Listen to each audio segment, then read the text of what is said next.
Hi everybody, welcome to Dandelion Cottage and Watercolor Wednesday. I'm Leslie Watkins. So I've got some zinnias that I just picked. I have to apologize in advance because the lawn mowers just got here and I have a feeling they're going to get a little bit noisy. So if you can hear anything in the background, that's what you're hearing. But I wanted to do a simple watercolor. I just want to show you how you can get started very easily with just 3 watercolors and do a beautiful, happy little picture of something as simple as a bouquet of zinnias.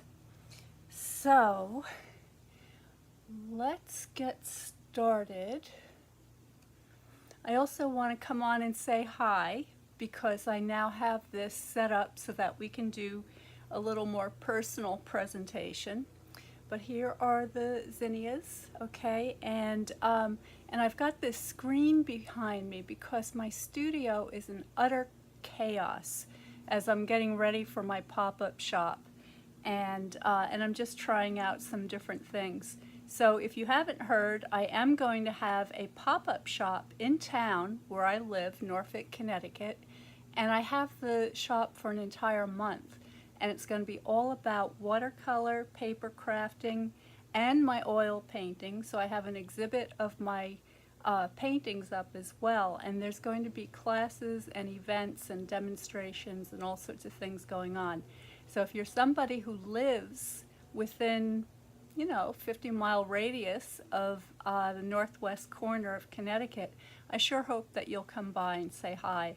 And if you are a paper crafter or a scrapbooker, please tell your friends, come in. I've got all sorts of really great events lined up. You're going to love it. And you'll be able to go to my website at dandelioncottagedesign.com. And I will be posting weekly schedules there so that you can see what's coming up the following week. So let's get busy painting.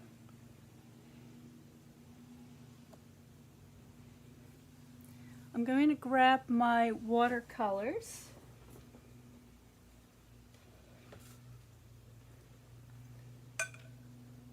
So I'm just using red, yellow, and blue. You can see them here, and I just have a simple ceramic tray that I'm using as my palette. And then I have my my sketchbook here. So if you've been watching regularly, you may have seen the video when I showed you how to make a watercolor sketchbook. And actually, we may be doing some sketchbook work at the pop-up shop as well. So if that's something you'd like to learn, stay tuned because we may have more of that. So I'm just grabbing a brush, and I don't know what happened to my other brush, but this will be fine. And actually, now that I think about it, let's do something in the sketchbook. We haven't done something in here for a while. So let me get to a page that is this time of year. And actually, so here is the Rigucci clematis, and that's actually blooming right now. As well are the helianthus, which you saw me paint last time. So let's see. It's hard to pick. I think we'll do something down in the opposite corner of the sketchbook. So let me rearrange my desktop a little bit. This is a kind of impromptu watercolor sketch, and I'm just turning my flowers around so that they catch the light nicely. I love this great big kind of coral colored one, so beautiful. All right, that looks pretty good, and I think maybe my palette has to be over here so I can reach it better. All right, I think we're in business. And this time I'm just going to do a very quick pencil sketch. Let me make sure that I'm on the screen here so you can see. So I'm going to be working down here, and I will zoom in a little bit later as I get further along with the picture so you can see better. So I'm going to begin with my largest flower, which is that beautiful coral colored one, and I just want to get the perspective on the center. So the zinnias have this, well, not all of them, but at least this coral one has a big fat button in the center of it, and then it has these wonderful tiny flowers that are growing out of that center, which is going to turn to seed and provide me with next year's seeds. And then the next thing I want to do is just make sure that I get these petals pointing in the right direction. So if you think of the shape of the flower like a clock face, we've got our 1 o'clocks, or 3 o'clocks, or 9 o'clocks, and so forth. I just want to check to make sure that we're broadcasting.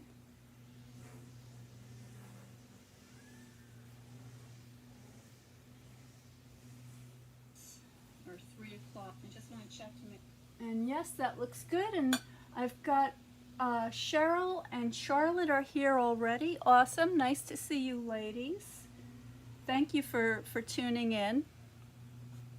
I've got a lot going on. I've been hanging the show and getting supplies for the opening reception, and I've been just planning the various events and all the different materials and supplies I'm going to need. So lots and lots of busy work.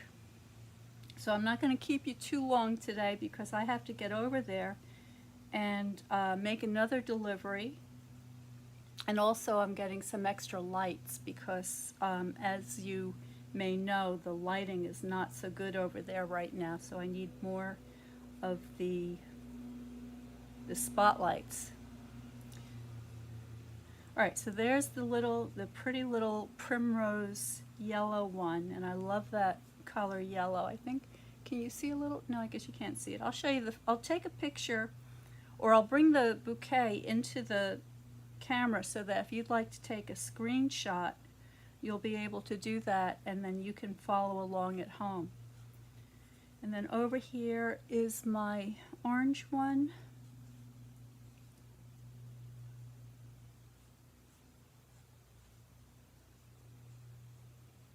Just like that. So just a nice little assortment of colors. I've got 3 different flowers. There is another one in the back, but I'm not going to include that one, I don't think, although I could change my mind. So to begin, I'm just going to take a very light wash of each of those colors. So I'll start with a very pale yellow. So I'm just moistening my paints a little bit. In fact, I'm going to get my spritzer and give them a good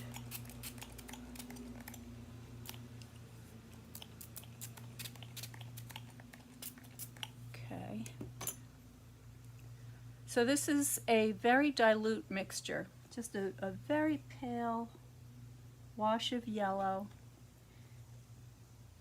I'm just moving that around the area of the yellow flower. And actually, since all of these flowers have a kind of a yellow base tone, I can go ahead and use the same color as my underpainting for each of these flowers.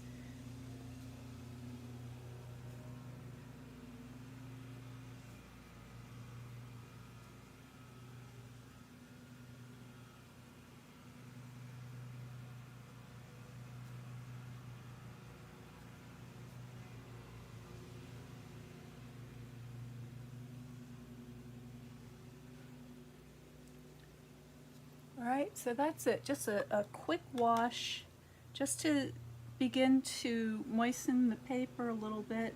I don't want the paper to be too wet because I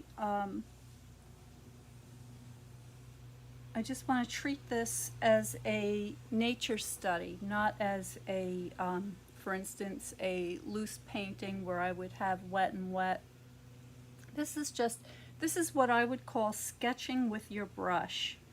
So when you take your sketchbook with you, or if you're doing as I am, sitting at home in your studio or your kitchen table, whatever the case may be, if you're just wanting to do a little bit of practice your drawing, your color mixing, and capture a quick impression of the subject, this is a great way to do that. And don't get too worried about your composition and painting a masterpiece. Okay, it's about practice, because that's what, you know, everybody wants to be able to start painting right away, and a lot of times you can get frustrated because maybe your drawing isn't as advanced as you'd like it to be, or you haven't spent a lot of time working with your medium of choice. It all boils down to practice. It's just like playing the piano. You know what they say, practice, practice, practice. So if you have a nice sketchbook and you have a little paint box or a few colors, that's all you need to get going. You could even get started with just pencil and paper. And I think everybody has a number 2 pencil somewhere. That'll work just fine. So as I continue working on my flowers, I'm paying attention to the direction of the petals. I'm kind of tightening up my drawing to make it a little more accurate.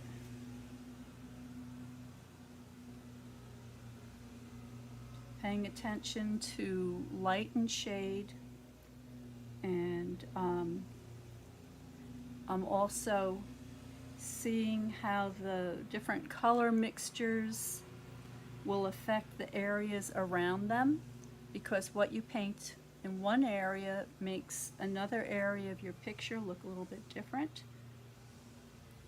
So close observation.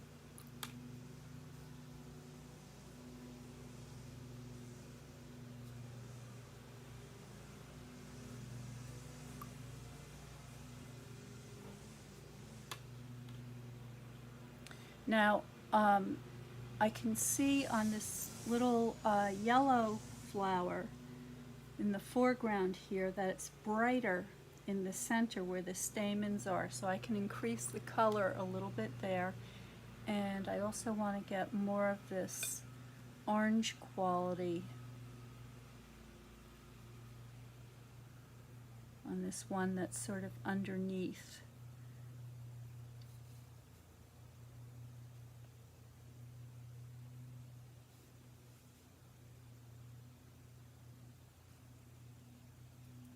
Just a few little touches, and I can soften those edges.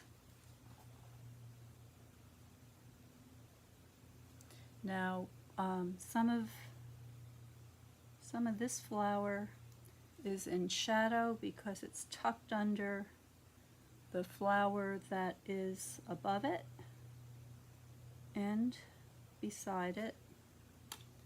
So I can start to indicate that a little bit.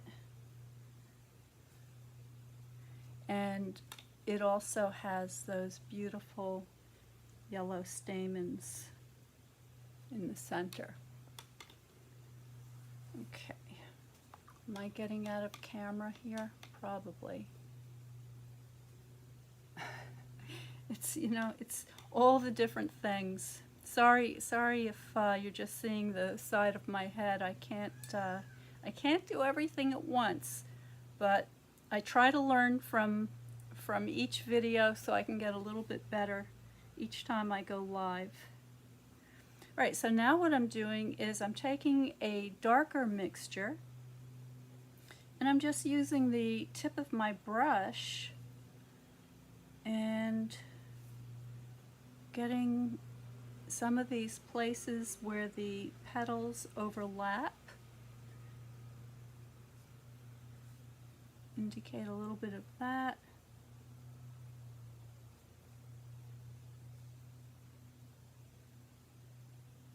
Always drawing. And when you work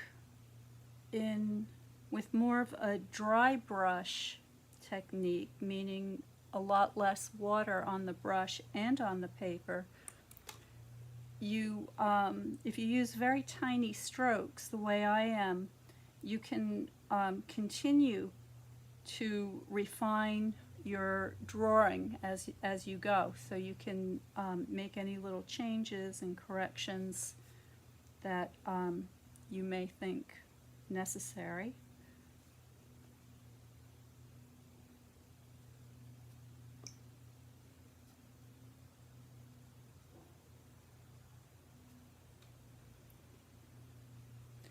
And I'm going to go back to my yellow flower and select some of these petals.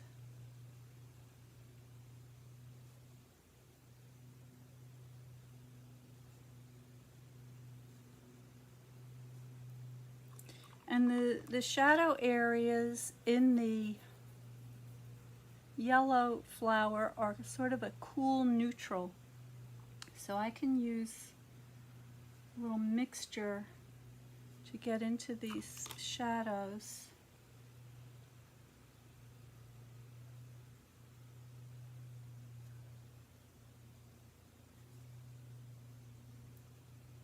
Keeping it very light because it is a very pale flower, so I want to make sure that my values don't get too dark.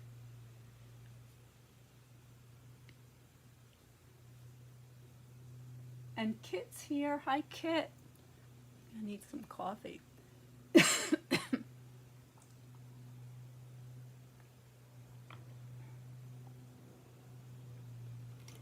Well, what's everybody saying? Let me see. Oh, and there's Teresa. Teresa wants me to zoom in. I am going to zoom in a minute, Teresa. Okay. Yeah, the yellow underpainting kit is something I do quite a bit of, especially with florals. I mean, obviously not with a blue or a violet flower, but anything that's in the yellow, red, and orange range. Okay, all right, everybody's asking for zoom, so let's zoom in. I'm gonna move this over a little bit.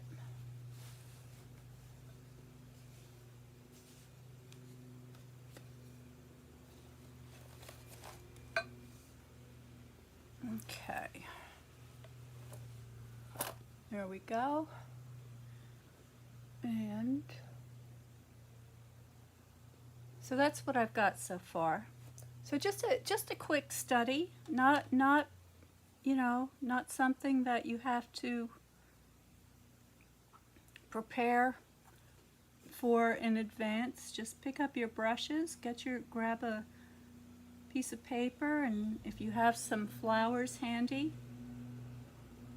If you don't have any flowers, check your refrigerator. Maybe there's something in there that you could paint. Pull out a head of broccoli, pretend it's a tree, and that's excellent practice. Eggs. Practice your shading on an egg. Now the center of my coral flower here is a little bit darker, so I want to get that started. I want to keep the yellow around the edges. And these, like many of these petals, in these daisy-shaped flowers, if you look closely, you will see that they have some pleats, some little ridges that are so pretty, and it gives you a chance to just add that detail to your picture. So I'm just using my brush, the shape of my brush basically, to create that effect.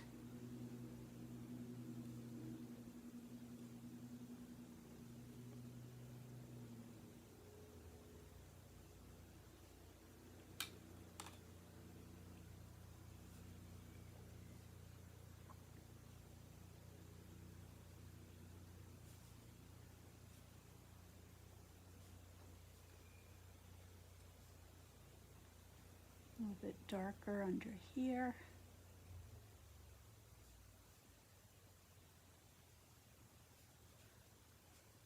Okay, so I've been careful to kind of work all over the picture at once, just to get an idea of how things are developing. Now what I need to do is to make these flowers a little more distinctive from one another. So my coral flower has a lot more of this kind of a hue in it.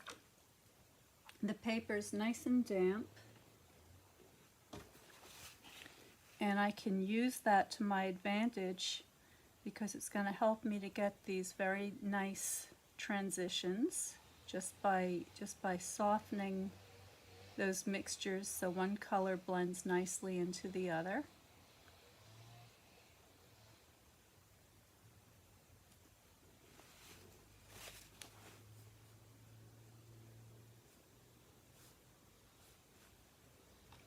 Let's go to my orange flower. Mixing up some more orange. I'm sorry about the weed whacker. I don't know if you all can hear that. But I wasn't expecting them today. I forgot that tomorrow is the 4th of July, so obviously they're taking the day off, and they want to make sure that they get to everybody beforehand. So, excuse me, I do appreciate their being here.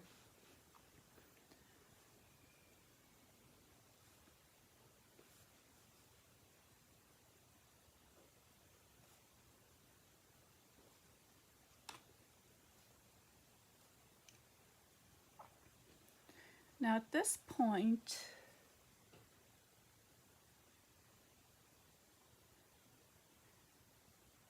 I need to get some darks in there.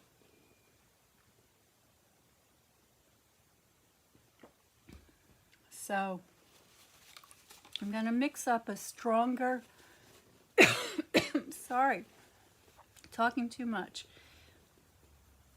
I'm going to mix up a strong mixture of my red and my yellow.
If you have any questions, go ahead and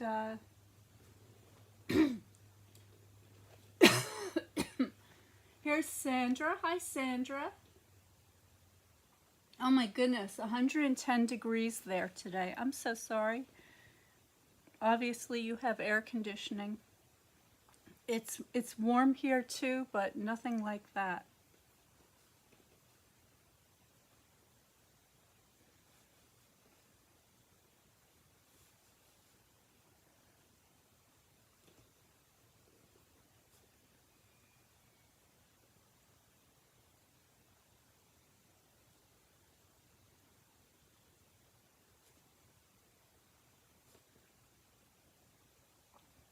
We've had a lot of wildlife here lately, feasting on those berries out front. Excuse me. And I noticed that one of the branches was broken on my little amelanchier in the front yard, and only the bear could have done that. So he must have gotten a little too rough with those branches. So we were out there this morning trimming that.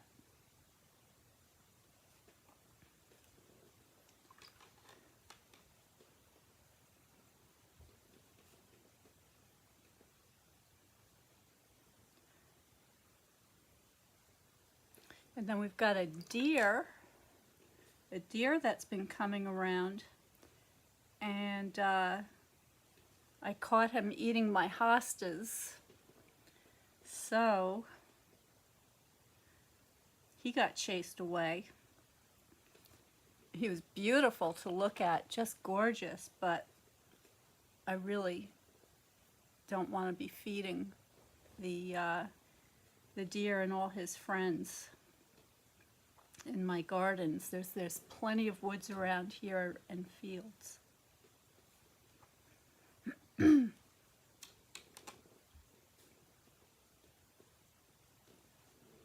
Okay, so now this area through here is all in shadow, and I want to use a kind of a neutral tone to sort of pull that together. So I'm just going to go all under here.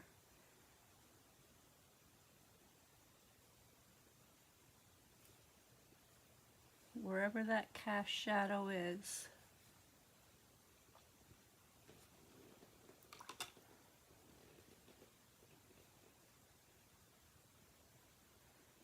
Pull all that together.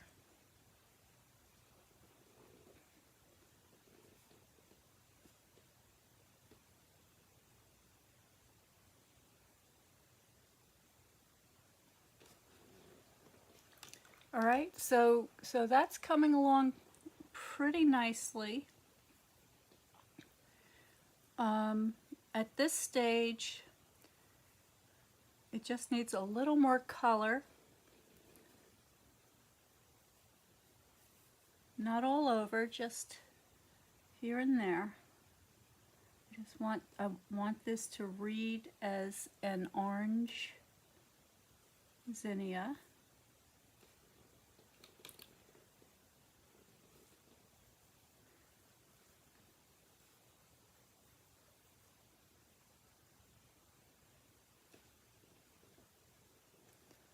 And I also want to get some of those ruffles on these petals.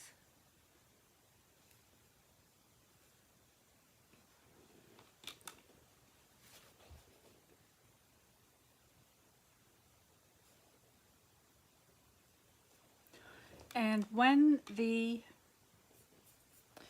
picture is completely dry, I can come back and add some glazes right over the dry painting with some thin washes of color, and that will help to increase the color. So that's one of the wonderful things about watercolor as opposed to oil painting. You can of course add glazes in your oil painting as well, but you have to wait. The watercolor, it's a much shorter wait time.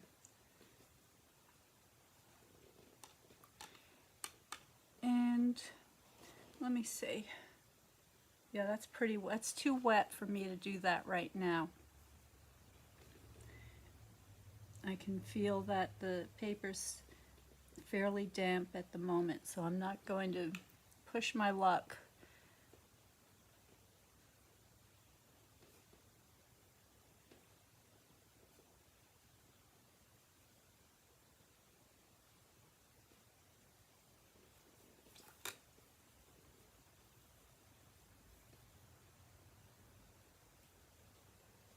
Just getting the shapes of some of these petals.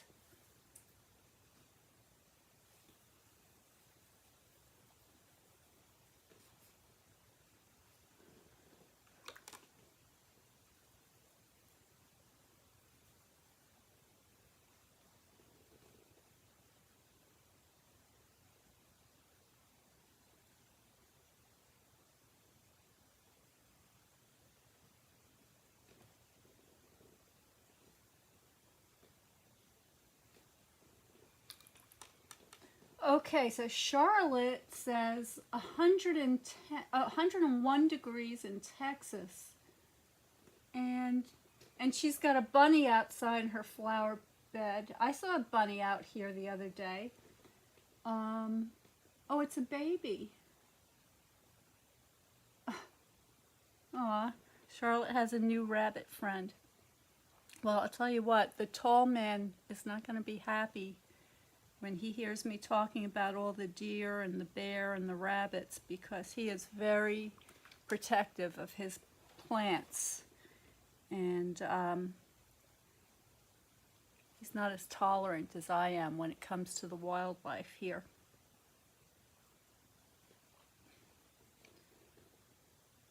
And I don't blame him. I don't blame him. I mean, it's a lot of work and expense to maintain a nice garden.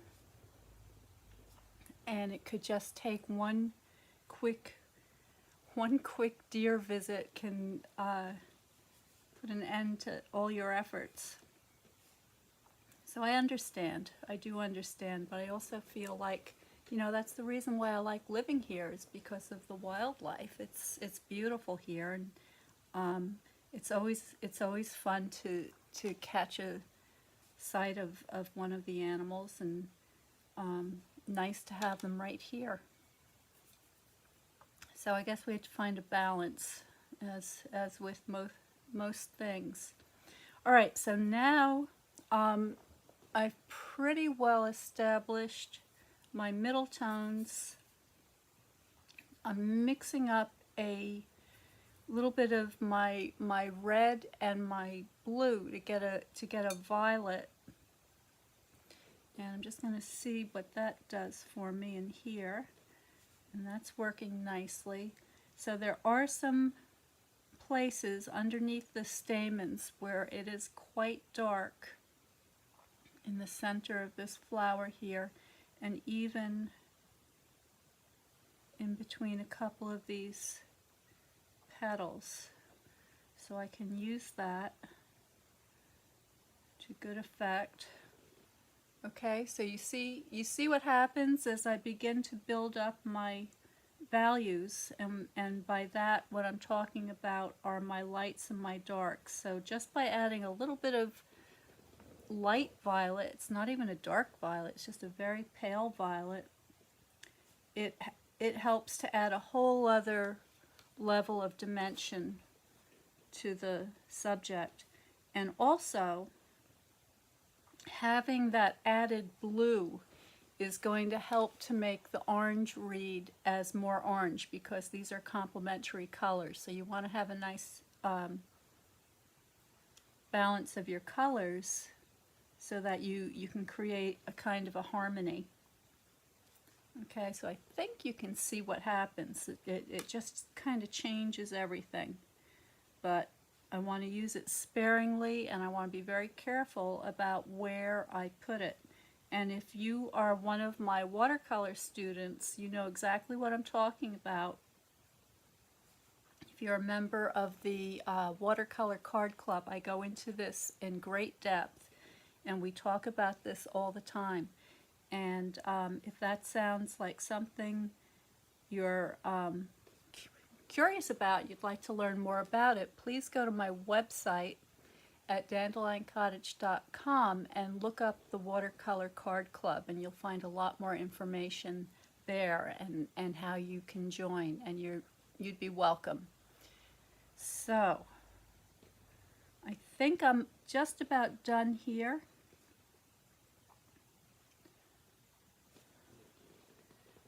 I'm going to start thinking about what I'm bringing over to the pop-up shop this afternoon, and start loading up the car. So I'm going to stop in just a second. I just want to get a really nice, rich, deep yellow for those stamens on the big flower. So I'm just getting some strong paint for this. Get that in a circle around the center. Get that started. And same in here. And a little bit here.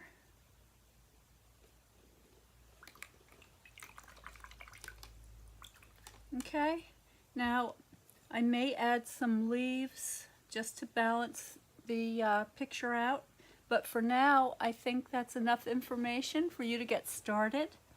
Talked about a lot of things today. Talked about the yellow underpainting, very, very pale. We talked about building up the form slowly with pale washes of color, using the brush as as you would a pencil for sketching, pulling the shadows all together, adding complementary colors to help make the color harmonies sing, and especially paying attention to your values. So starting from light, moving to dark, and just gradually building that up and being careful. So for instance, in the pale flower, you're not going to be able to go as dark as you would in one of these darker colored flowers. So that's a lot of information in a very short time. And again, if that sounds interesting to you and you'd like to learn more about the Watercolor Card Club, I'd love to have you join us. You get a card kit in the mail. You get a video tutorial. There is a live Zoom where we look at everybody's pictures and do a critique and a question and answer. So it's really quite comprehensive. So check that out. I'm going to go get busy at the pop-up space. Remember, if you're in the area, please come by. I'd love to see you there. And the opening is Friday night. I think that's all for now. Stay well, stay happy, stay creative, and I will see you next time.